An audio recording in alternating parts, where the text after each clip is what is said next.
I hope everybody's having a good day today and made it home from work safe. Or if you're still at work, I hope you make it home safe.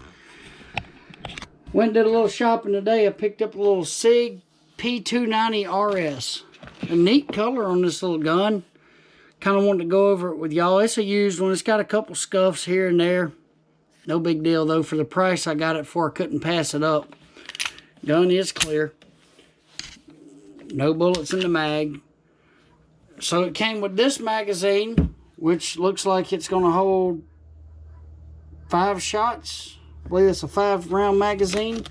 Then it came with the extended magazine, which will hold 7 shots. And when you put it in, it gives you a lot more hand grip there. It's a real good feeling gun. I like the coloring on the handle.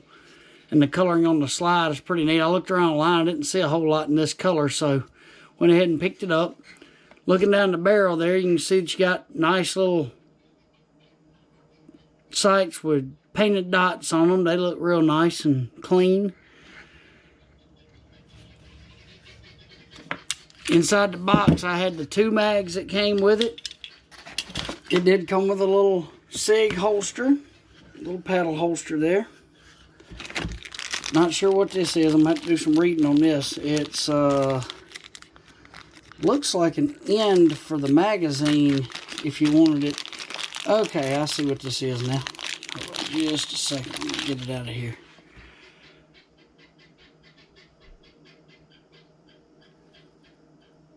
Alright, I'm not sure what piece this is. Unless it's a flag maybe to hold it open. I'm not sure exactly about that. I'm going to have to figure that out. This is the flat end for the magazine if you don't want any thumb hole at all or pinky holder at all. Which on this one, I may swap that out because that really don't do you much good. I'd rather have the flat one and be kind of recessed and done with if I'm going to carry it. So that's what you got in the box. The lock, owner's manual.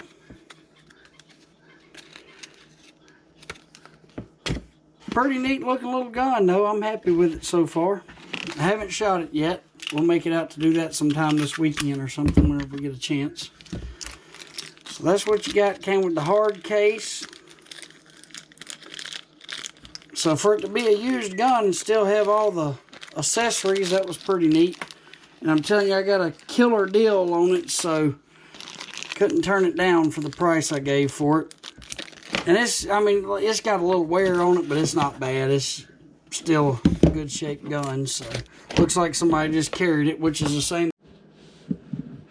So as I was saying, my wife will probably end up carrying this one. I really like the coloring on it.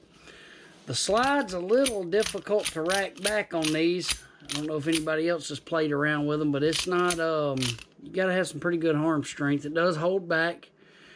That's your slide release right here.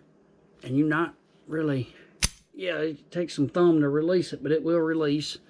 As far as safety goes, there is not one on this gun. Magazine release is right here. It's got a little knob here. I don't know if that's for takedown or what that's for.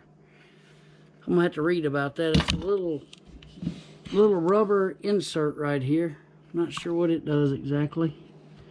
Maybe for some accessories or something. Y'all see that? You can see the recoil spring in there. Not really exactly sure what that's made for, honestly. I've never seen that before.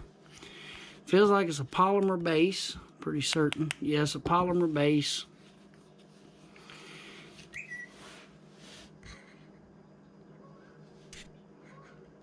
Trigger pulls pretty long, which is to be expected when it doesn't have a safety.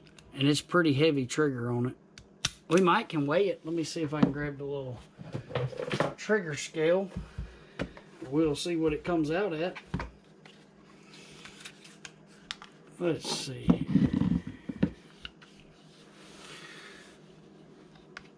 Do this a couple times and see. I imagine it's going to be pretty high. Clear everything out here and let's see if we can even do this or not. I came up with 7 pounds, 7 ounces. Let's try it again. 7 pounds, 12 ounces. So it's got a pretty heavy trigger on it. It feels nice though. It's nice and smooth as far as it goes. You got a really long pull on it. So that's going to be about almost where it breaks. So you got all that space to take up. Once you get there, it goes a little further, little further, little further, and then it's gone. So there's really no, so to say, wall to get to, I guess you'd call it. And no matter what, even if you rack it back and were to pull a bullet in it, it's still, the hammer does not stay cocked back. It's got to make that whole trip every time. Reset is all the way at the front. I mean, you pretty much got to go all the way back up front before it resets. Well, I hope y'all enjoyed the video. It wasn't too terribly interesting. It's just something to show y'all around this. If y'all like seeing guns, make sure you subscribe to the channel. I got plenty of videos on guns we're going to be putting out. I promise y'all, as soon as we can get to some better weather, we're headed to the range with some of these guns. Y'all have a good evening. We'll talk to you next time.